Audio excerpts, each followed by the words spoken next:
Anong ulam natin, Nay? Tinola. Merinda siya. Ayan.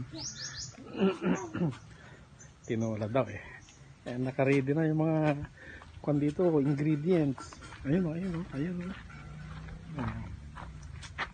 Aba, naghahantay. Hihi.